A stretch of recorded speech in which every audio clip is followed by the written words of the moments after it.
The woman slammed the passenger door shut, clutched a worn leather folder against her chest, and only after catching her breath did she finally look at me. The color drained from her face.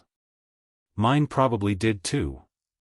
She wasn't supposed to be in my car, and I definitely wasn't the driver she had been expecting outside the courthouse in Burlington, Vermont.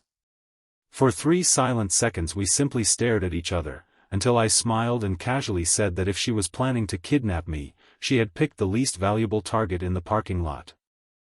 Her cheeks instantly turned crimson, and she covered her face with both hands, completely speechless, before bursting into embarrassed laughter that neither of us expected. Before we continue, if you believe kindness, hope, forgiveness, compassion, and second chances can change someone's life, please take a moment to like this video, leave a comment, share it with someone you care about, and subscribe to the channel. Your support helps more uplifting stories reach people who may need them today. My name is Nathan, and at 38 I had grown used to quiet disappointments. After years working as a landscape architect across New England, I had recently closed my struggling business and taken temporary consulting work wherever I could find it. That morning I had driven to the courthouse to submit paperwork for a contract dispute that had finally been settled.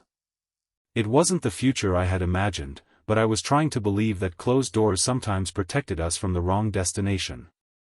The woman sitting beside me, whose name I would soon learn was Rachel, had mistaken my silver sedan for the rideshare she had ordered while rushing out of the courthouse after attending a hearing involving her late father's estate. She had spent months fighting through legal confusion after losing both parents within 3 years, and exhaustion had become a permanent shadow behind her gentle eyes.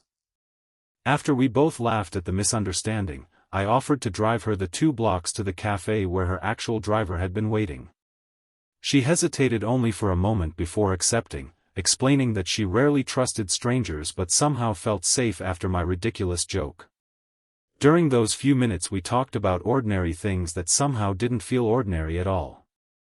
We spoke about changing careers, disappointing plans, favorite hiking trails, old family recipes, and how grief quietly changes the way people see time. Instead of feeling awkward, the conversation flowed with surprising ease, as though 2 people carrying invisible burdens had accidentally found someone willing to help carry the weight for a little while. When we reached the cafe, Rachel thanked me warmly and disappeared inside. I assumed that would be the end of our strange encounter. Yet an hour later, as I was preparing to leave town, I noticed the leather folder she had been holding still resting on my back seat. Inside were irreplaceable family documents, handwritten letters from her parents, photographs, and the final paperwork that completed the estate she had spent months trying to resolve. I immediately turned around and drove back, hoping she had not traveled far. The cafe staff recognized her description and told me she had walked to the nearby lakeside park to clear her thoughts. I found her sitting quietly on a wooden bench overlooking the water, staring across the peaceful lake as autumn leaves drifted through the afternoon air. When I handed her the folder, relief washed over her face so completely that tears filled her eyes before she could stop them. She admitted those letters were the last pieces of her parents' handwriting she still possessed. Losing them would have felt like losing them all over again. She thanked me repeatedly, but I told her that anyone would have done the same. Deep inside, though, I knew that wasn't always true. Sometimes life changes simply because one person chooses to return instead of driving away. Over the following months we stayed in touch. We met for coffee, volunteered together at a community garden, and slowly became part of each other's everyday lives.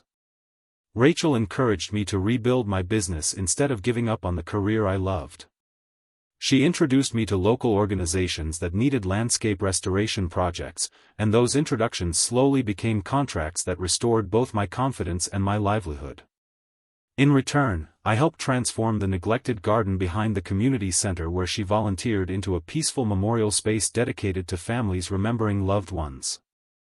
Watching children play among flowers that had once been weeds reminded both of us that healing often grows where nobody expects it. Neither of us ever forgot the strange beginning. Friends laughed whenever we explained that our story started because someone entered the wrong car, but we knew the truth ran much deeper.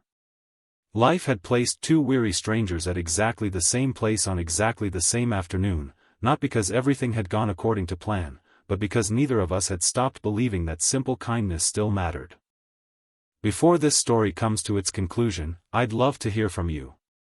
Please leave a comment telling us about a small act of kindness that unexpectedly changed your life or someone else's. Your story might become the encouragement another viewer needs today. 1 year after that unforgettable afternoon, Rachel and I returned to the same courthouse parking lot. This time we weren't there for legal paperwork. We simply wanted to revisit the place where an embarrassing mistake became the beginning of a completely different future. Standing beside the same parking space, she laughed as she admitted she still checked every license plate twice before getting into a car. I reminded her that if she ever accidentally climbed into the wrong vehicle again, she should probably avoid kidnapping another struggling landscape architect because she had already used up all her luck. Once again, she blushed exactly as she had on that first day, and her laughter echoed across the quiet afternoon. If this story touched your heart, reminded you that hope can appear through the smallest moments, or encouraged you to believe in unexpected blessings, please support the video by liking it, sharing it with others, subscribing to the channel, and joining the conversation below. Sometimes the greatest chapters of our lives don't begin with perfect plans. Sometimes they begin with an honest mistake, a harmless joke, and the courage to treat a stranger with kindness.